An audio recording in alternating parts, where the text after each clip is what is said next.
Il premio Giorgio Lago Juniores è il premio a cui l'associazione ha deciso di dedicare tutti i propri sforzi e energie da qualche anno, perché ci siamo resi conto che le tematiche, i ragionamenti, gli spunti di mio padre nel tempo si sarebbero comunque persi, ovviamente. Per cui abbiamo deciso di investire sui ragazzi delle scuole superiori, tutte, da quest'anno anche al Friuli è esteso il premio, infatti hanno partecipato anche studenti friulani e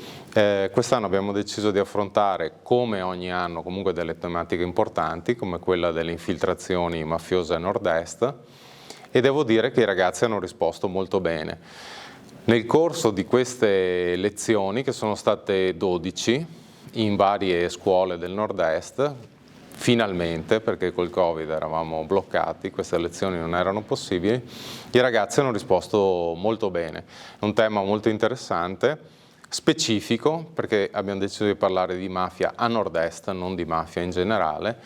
con degli esperti, degli esponenti dell'Associazione Libera o dei giornalisti specializzati nel tema mafioso, e i ragazzi hanno risposto veramente in modo entusiastico. Beh, il premio Giorgio Lago si inserisce tra le iniziative a livello regionale più importanti e anche a livello cittadino, perché il Comune di Treviso è tra gli enti promotori, insieme al Centro Studi di Giorgio Lago di Padova e ad altri soggetti, altri comuni del territorio, comunque tra i promotori del premio. Un premio molto importante perché è rivolto agli ultimi anni delle scuole superiori, quindi al mondo giovanile, che è rivolto al genere letterario del giornalismo, quindi praticamente coltivare e anche da parte degli insegnanti proporre quelli che sono gli schemi, quelli che sono quello che è proprio il paradigma della scrittura giornalistica. Quest'anno la tematica è molto importante ed attuale, tratta appunto degli insediamenti delle mafie nel nord-est, anche quindi con un premio speciale da parte della Regione Veneto su questa tematica, e quindi un tema che oltre a diciamo così, essere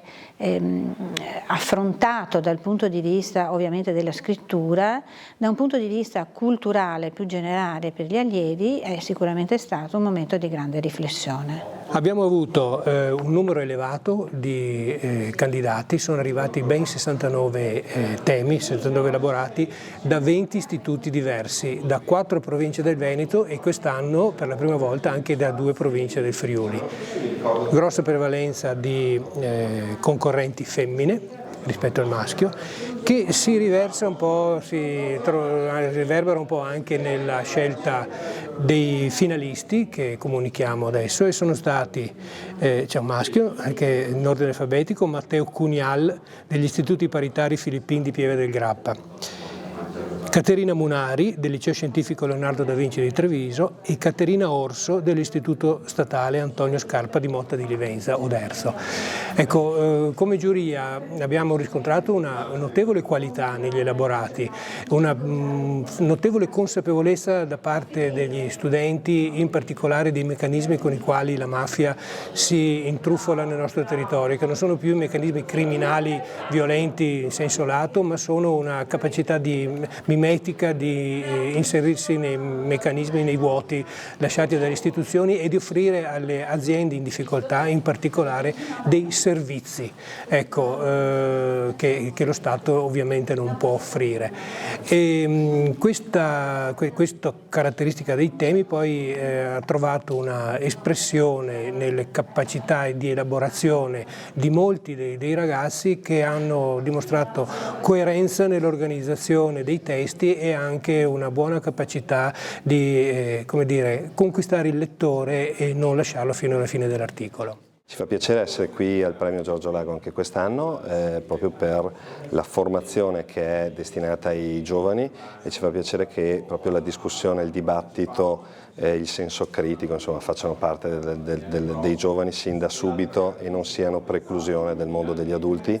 e quindi la partecipazione proprio a temi di attualità anche scottanti come le mafie nel Veneto.